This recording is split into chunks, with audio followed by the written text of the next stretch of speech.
Good morning, YouTube. So today we're going to be building a propagation bed with a wife, Tessa.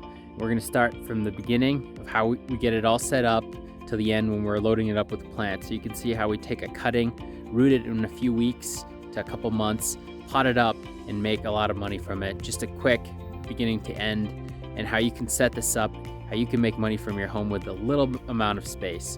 So we're looking forward to showing you guys that, and stay tuned.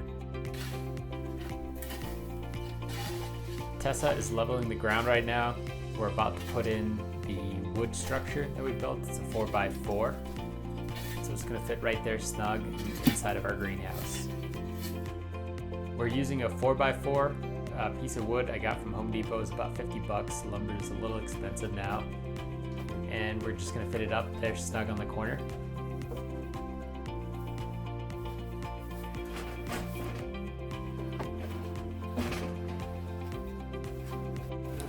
The next step is to cut some insulation and put it down and separate it from the ground. That helps with a heating coil that we're gonna add.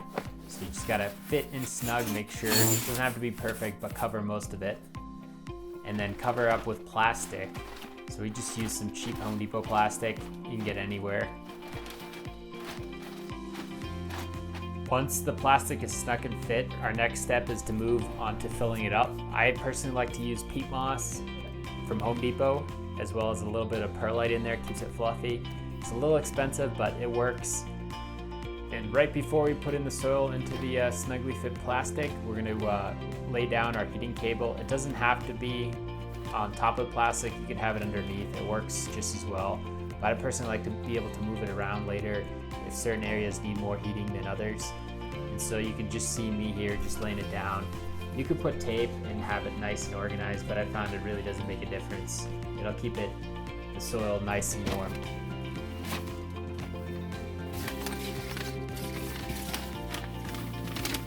Okay.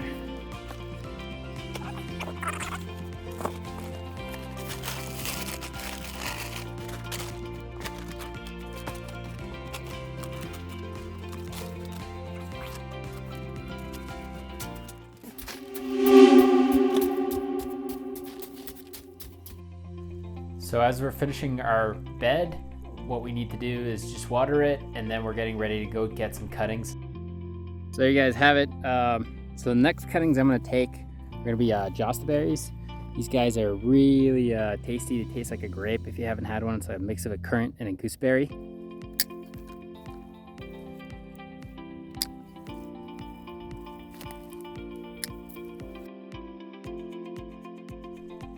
So I'm finalizing all the cuttings and putting them in the bed that I took today. That's over 50 cuttings from mostly jostaberries, Russian sage, and elderberry, all growing within the property. So I'm just taking cuttings for free and I'm propagating them. Whoever said money didn't go on trees obviously didn't have a propagation bed. This is part one on the propagation bed, how to build it and how to get it going. Super easy, affordable. You can make thousands and thousands of plants for your springtime to either sell or put around your farm for edible, whatever you want, you can sell. Each one of these I could sell in a gallon pot for anywhere from $5 to $15 depending on the variety. So it's an easy way to get into backyard nursery, and this is part one. Stay tuned as we make more videos on how to create a backyard nursery where you can make a nice income in a small amount of space. See you next time.